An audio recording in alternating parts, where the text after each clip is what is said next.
दर्शकों, गीता अध्याय 2 के श्लोक 53 में कहा है कि हे अर्जुन, भिन्न भिन्न प्रकार के भ्रमित करने वाले वचनों से हटकर जब तेरी बुद्धि एक तत्व ज्ञान पर स्थिर हो जाएगी, अर्थात गीता अध्याय 4 श्लोक 34 में वर्णित तत्वदर्शी संत से ज्ञान प्राप्ति के बाद तेरी बुद्धि एक तत्व ज्ञान पर स्थिर हो जाएगी, तब तो तू योग को प्राप्त होगा, अर्थात साधना यानी भक्ति को प्राप्त होगा, अर्थात तब तो तू योगी बनेगा। योगी का अर्थ है भक्त। योगी का अर्थ यहाँ आसन करने वाले से नहीं है, क्योंकि गीता के इन श्लोकों में किसी आसन योग की बात नहीं हो रही। गीता जी तत्व ज्ञान से परिपूर्ण शास्त्र है। दर्शकों, गीता जी के इस श्लोक से ये प्रमाणित हुआ कि तत्व ज्ञान के आधार पर भक्ति करने वाले साधक को योगी कहते हैं। वह तत्व ज्ञान बताने वाला संत गीता अध्याय नंबर 4 के श्लोक नंबर 34 में बताया गया है। उस एक तत्वदर्शी संत से तत्व ज्ञान प्राप्त साधक योगी अर्थात भगत कहलाता है। इन धर्म गुरुओं ने सबको केवल राधे राधे, हरे कृष्ण, ओम नमः शिवाय आदि नाम जपने के लिए दिए हुए हैं, जिनका कोई भी प्रमाण गीता जी व चारों वेदों में कहीं भी नहीं है, जिस कारण से यह शास्त्र विधि को त्याग कर मनमाना आचरण हुआ और इसलिए ऐसी साधनाओं को गीता अध्याय 16 श्लोक 23 में व्यर्थ बताया है। मैं आपको एक एग्जाम्पल से समझाता। अगर हम कहीं मार्केट जाते हैं, हाँ जी, वहाँ से एक इलेक्ट्रॉनिक टॉय लेते हैं, उसके साथ एक मैनुअल मिलती है। उस मैनुअल में लिखा है कि इस टॉय को कैसे यूज करना है, राइट, लिखा होता है। वैसे भगवद गीता हमारे जीवन की मैनुअल है। दर्शकों, इस बच्चे भागवत का कहना है कि जैसे हम मार्केट से कोई इलेक्ट्रॉनिक खिलौना लाते हैं, उसके साथ एक मैनुअल भी दिया जाता है। उस खिलौने को प्रयोग करने की सारी विधि उस मैनुअल में लिखी होती है। उस मैनुअल के अनुसार उस खिलौने को प्रयोग करना होता है, तभी वो खिलौना सही काम करता है। इसी प्रकार हमारे जीवन की मैनुअल श्रीमद् भगवद गीता है। गीता अध्याय 9 के श्लोक 25 को संस्कृत में पढ़ा, जिसका हिंदी अर्थ भी आपको सुना देते हैं। अर्थ है कि देवताओं को पूजने वाले देवताओं को प्राप्त होते हैं, पितरों को पूजने वाले पितरों को प्राप्त होते हैं, भूतों को पूजने वाले भूतों को प्राप्त होते हैं, और इसी तरह मतानुसार अर्थात शास्त्रानुकूल पूजन करने वाले मेरे भक्त मुझे प्राप्त होते हैं। गीता जी अध्याय 8 श्लोक 13 में बताए गए ओम मंत्र को तथा गीता जी अध्याय 17 के श्लोक 23 में बताए गए ओम तत् सत मंत्रों का ज्ञान नहीं रखते। इसके विपरीत इन धर्म गुरुओं द्वारा दिए गए मनमाने मंत्रों का जाप, जो इस आध्यात्मिक मैनुअल गीता जी में कहीं नहीं लिखे, उन मंत्रों का जाप कर रहे हैं। आपको दिखाते हैं कि श्रीमद् भगवद गीता जी में पर्टिकुलर नाम जाप करने को कह रखा है। प्रमाण के लिए देखिए गीता अध्याय 8 श्लोक 13, जिसमें लिखा है कि मुझ ब्रह्म का केवल एक ओम मंत्र है। साथ ही इसका प्रमाण गीता अध्याय 17 श्लोक 23 में भी देखने को मिलता है, जिसमें यह स्पष्ट लिखा हुआ है कि ओम तत् सत ऐसे 3 प्रकार का सच्चिदानंद घन ब्रह्म का नाम कहाँ है।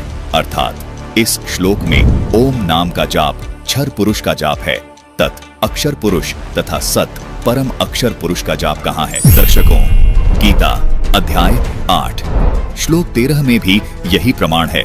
इससे यह भी स्पष्ट हो जाता है कि श्रीमद् भगवद गीता और वेदों का ज्ञान एक ही है। इसको आज संत रामपाल जी महाराज ने अपनी तत्व ज्ञान से सुलझा दिया है।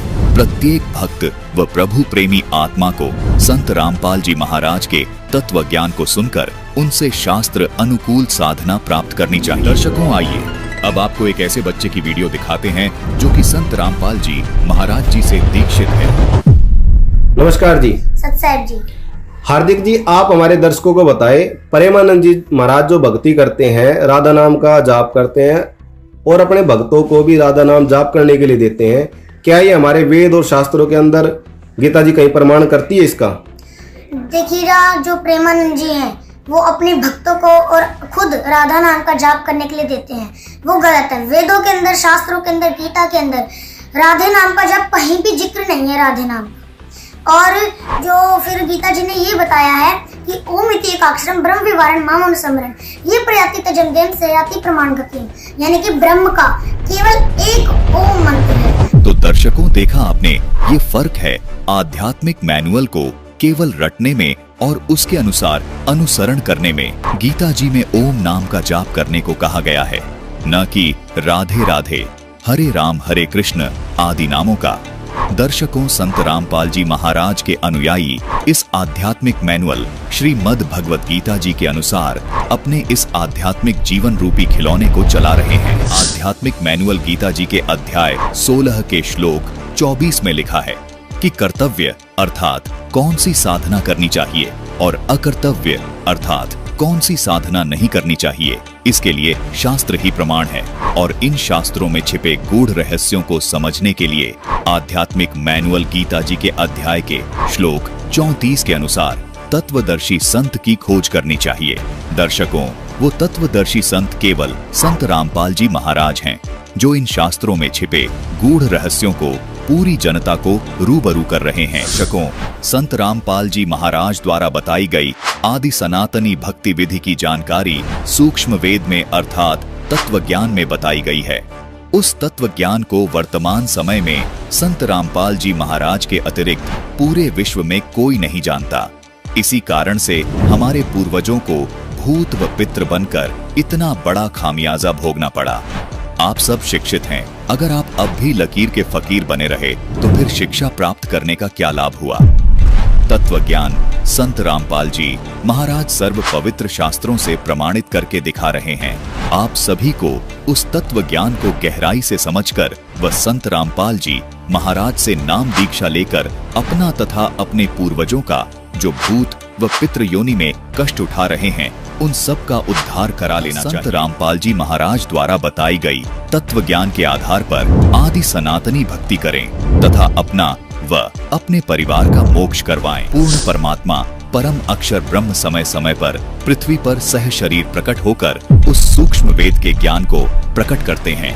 इस बात का प्रमाण गीता अध्याय 4 श्लोक 32 में भी मिलता है, जिसमें कहा है कि जो ज्ञान सच्चिदानंद घन ब्रह्म अपने मुख कमल से वाणी द्वारा बोलकर सुनाता है, उन वाणी में वो सूक्ष्म वेद वाला ज्ञान विस्तार से बताया गया है, जिसे ज्योति निरंजन काल ब्रह्म ने मिटा दिया था, जिसको समझकर साधक सभी कर्मों से मुक्त हो जाता है और पूर्ण मोक्ष प्राप्त करता है। इसलिए गीता अध्याय 4 के श्लोक 34 में कहा है कि उस तत्व ज्ञान को तू तत्वदर्शी ज्ञानी से अर्थात तत्वदर्शी संत के पास जाकर समझ। उनको भली भांति दंडवत प्रणाम करने से, उनकी सेवा करने से और कपट छोड़कर सरलता पूर्वक प्रश्न करने से वे परमात्मा तत्व को भली भांति जानने वाले ज्ञानी महात्मा यानी तत्वदर्शी संत तुझे उस तत्व ज्ञान का उपदेश करेंगे, अर्थात तुझे वो तत्व ज्ञान बताएंगे जिससे मैं अर्थात गीता ज्ञानदाता भी अनभिज्ञ है। दर्शकों, यहाँ ये स्पष्ट करना भी अनिवार्य हो जाता है कि तत्व ज्ञान के अभाव से गीता के अनुवादकर्ताओं ने अर्थों का अनर्थ कर रखा है। जैसे गीता अध्याय 4 श्लोक 32 में ब्रह्मण शब्द है, जिसके अर्थ का अनर्थ करके अनुवादकर्ताओं ने वेद की वाणी कर दिया, जबकि इसका सही अर्थ सच्चिदानंद घन ब्रह्म है। प्रमाण के लिए आपको गीता अध्याय 17 श्लोक 23 दिखाते हैं, जिसमें ब्रह्मण शब्द का अर्थ सच्चिदानंद घन ब्रह्म किया गया है, जो बिल्कुल ठीक है, जबकि इस श्लोक में ब्रह्मण शब्द का अर्थ वेद की वाणी कर दिया। यदि इस प्रकार यहाँ भी ब्रह्मण शब्द का अर्थ सच्चिदानंद घन ब्रह्म किया जाता तो इस श्लोक का यथार्थ भाव श्रद्धालुओं को आसानी से समझ आ जाता। गीता अध्याय 7 के श्लोक 18 में वर्णित इस अनुत्तमाम शब्द का अर्थ घटिया करने की बजाय अति उत्तम कर दिया, जो कि बिल्कुल अनर्थ है। इसी प्रकार गीता अध्याय 18 श्लोक 66 में वर्णित इस व्रज शब्द का अर्थ जाना करना था, लेकिन इन्होंने आना अर्थ कर दिया, जो कि बिल्कुल अनर्थ है। जबकि प्रमाण के लिए संस्कृत हिंदी शब्द कोश में भी स्पष्ट है कि व्रज का अर्थ जाना होता है, व्रज शब्द का अर्थ गलत अनुवाद किया है। दर्शकों, ऐसे अनेकों अर्थों के अनर्थ करके इन अनुवादकर्ताओं ने स्वयं ही ये साबित कर दिया कि ये तत्वदर्शी संत नहीं है। तत्वदर्शी संत के अभाव में ही गीता के श्लोकों के अर्थों के अनर्थ हुए हैं, जिसको आज यथार्थ रूप से स्वयं तत्वदर्शी संत रूप में आए संत रामपाल जी महाराज बता रहे हैं। दर्शकों, कलयुग में सन 1398 ईस्वी से 1518 ईस्वी के दौरान स्वयं सच्चिदानंद घन ब्रह्म कबीर परमेश्वर जी ने धर्मदास जी को सूक्ष्म वेद वाला ज्ञान अपनी वाणियों के द्वारा बोलकर पुनः लिपिबद्ध करवाया था। लेकिन कुछ समय बाद कुछ नकली कबीर पंथियों ने काल ब्रह्म से प्रेरित होकर उस सूक्ष्म वेद में फेरबदल कर दी।